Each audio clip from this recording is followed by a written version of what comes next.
26 वर्षीय इंजीनियर को नई साल में मिला नया हाथ। ट्रेन दुर्घटना में गंवाया था हाथ। परेल स्थित ग्लेनिगल्स अस्पताल में हुई हाथ प्रत्यारोपण सर्जरी।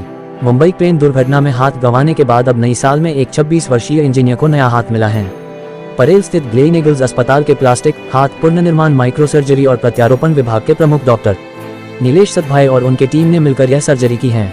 यह अस्पताल का 13वां सफल हाथ प्रत्यारोपण सर्जरी है, जिससे मरीजों के जीवन की गुणवत्ता में सुधार के लिए अब तक कुल 24 हाथ प्रत्यारोपित किए जा चुके हैं।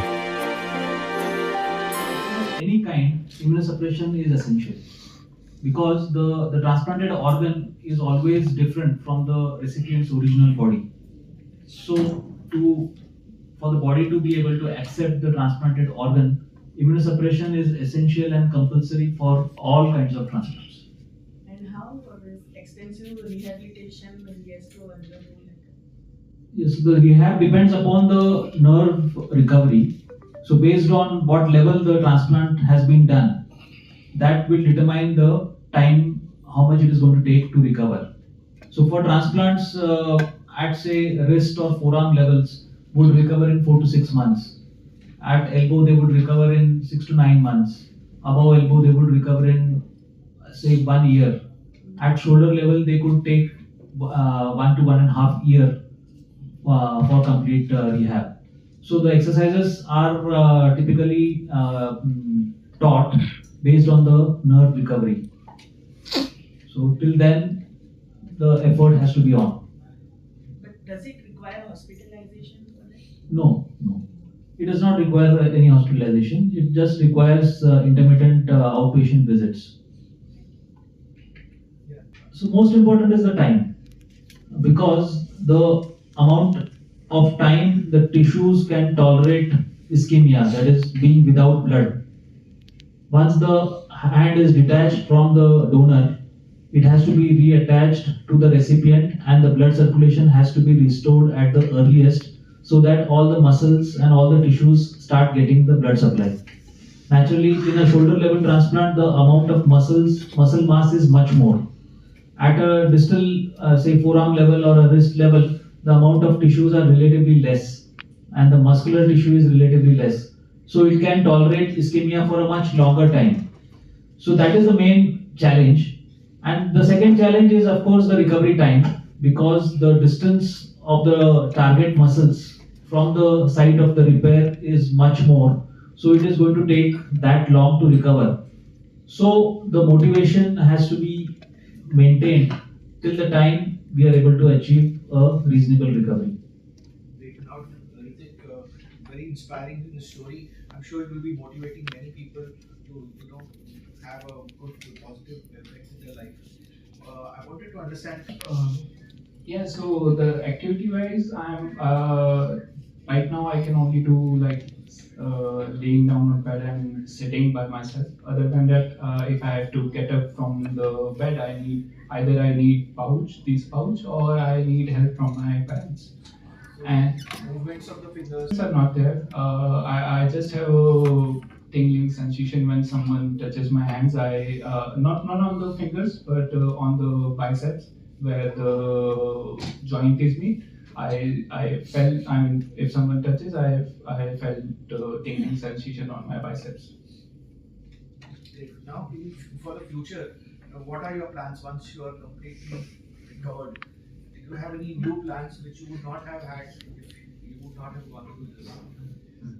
The dream which I always have to expand my father's business, and it's an core electrical field. I could not do any core job. That's why I choose my second option, that was IT. But if I will shortly, but when I'm comfortable, I will definitely go back to my original dream. So one thing is the awareness in the society, that people have to be aware that such things are happening and there are many people in need of such surgeries. With time, today people know of eye donation. Most of us know of eye donation. Most of us know that liver transplant, kidney transplants are required. They are happening on a regular basis. But at the same time, transplants like this can also be possible, and we can consider donating organs. Naturally, a family which is donating liver, kidney, heart, lungs, or eyes, if they are aware, they will also donate hands. So the awareness to some extent is lacking also within the medical fraternity, because ultimately the counseling or the decision making happens when the brain dead donor is identified. So at that time, if the counseling happens appropriately, I'm sure more people will be more than willing to donate their hands as well. Because ultimately, the family has come out with such a brave and generous decision at their difficult moment. And a body which is ultimately going to be burnt or buried, if it can be put to use of this type, naturally everybody would be grateful. And the biggest satisfaction that we have noted is that all the other transplants happen, they are internal transplants. Hands are something which you can visualize, you can feel, you can touch. And that sense of our person or our family member remaining alive on somebody else's body even after his actual death is something different. So it is just a matter of time that all these information keeps reaching the society in different forms time and again. That will eventually increase the awareness in the society. And doctor, during the surgery, like both arms are Yes, both arms at a time, because the clock is running. Since the time the hands are detached, the timer is on. So we have to be working simultaneously. So that actually adds up to the logistical challenges, because we are actually working in 4 teams initially, where the 2 donor hands are being prepared, the 2 recipient hands are being prepared, and then finally we come down to 2 teams working on both the sides. And is it done through conventional surgery, or any robotics is also involved? Not robotics, but microscope is involved. All these repairs of the critical structures, the blood vessels, the nerves are done under operating microscope.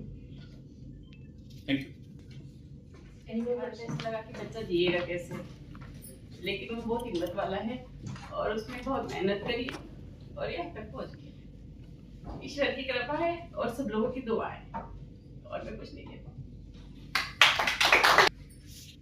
नमस्कार, मैं आप सभी का धन्यवाद करना चाहूँगा कि आप सभी के आशीर्वाद से मेरे बेटे ने बच्चे की तरह इसको अवेयरनेस करके रखा। कुछ नहीं होगा, कुछ नहीं होगा, सब अच्छा होगा। आज मैं सभी डॉक्टर, सभी सिस्टर, सभी ऑफिस स्टाफ और सबका दिल से धन्यवाद करना चाहता हूँ। और मेरे बेटे को नई जिंदगी देने के लिए मैं डॉक्टर साहब का बहुत बहुत धन्यवाद करना चाहता हूँ। धन्यवाद। So today we have gathered here to celebrate the successful total arm transplant performed on Ritik Parihar from Indore. So he had met with an accident, a train accident 6 years back, when he lost both his hands at the level of the shoulder. And 1 month back we have performed this bilateral total arm transplant on Ritik, and it has been a successful surgery. Total arm transplants are extremely rare, and they are being performed at very few centers across the world. That is because of the special challenges that come across along with the total arm transplants. But we at Gleneagles Hospital have one of the largest series now of bilateral total arm transplants, and with multidisciplinary care we have been able to achieve a good successful outcome in bilateral total arm transplants. Thank you. आपको सबको पता होगा कि ग्लेनिगल्स hospital Mumbai जो है ये hand transplants के लिए जाना जाता है। और अभी मिस्टर ऋतिक का जो भी हैंड ट्रांसप्लांट हुआ वो बायलैटरल हैंड ट्रांसप्लांट हुआ है, और ये 13वां पेशेंट है इस हॉस्पिटल में और हमने आज तक 25 हैंड ट्रांसप्लांट किए हैं। और ये बोल के मुझे बड़ी खुशी होती है कि इस तरह के जो अवयवदान होते हैं जिससे बहुत सारे लोगों को फ़ायदे होते हैं। और मुझे लगता है कि इसमें सोसाइटी में बहुत ज़्यादा जागरूकता करने की आवश्यकता है। जैसे कि हमने देखा कि ऋतिक इतना यंग 26 साल की उम्र में उनको जो हैंड ट्रांसप्लांट मिला है उससे उनकी लाइफ कितनी आगे बढ़ सकती है और कितने अच्छे से वो जी सकते हैं। तो इसी तरह हर किसी को ये कोशिश करनी चाहिए कि इसके बारे में जागरूकता बढ़ाएं। हैंड ट्रांसप्लांट बड़ा ही पेचीदा किस्म का एक सर्जरी होती है जिसमें इस हॉस्पिटल को काफ़ी महारत हासिल हुई है और हम चाहते हैं कि यही नहीं और भी हॉस्पिटल्स में ये चीज़ें हो और इसी का यही रीज़न है कि हम चाहते हैं कि इसके बारे में और जागरूकता फैले।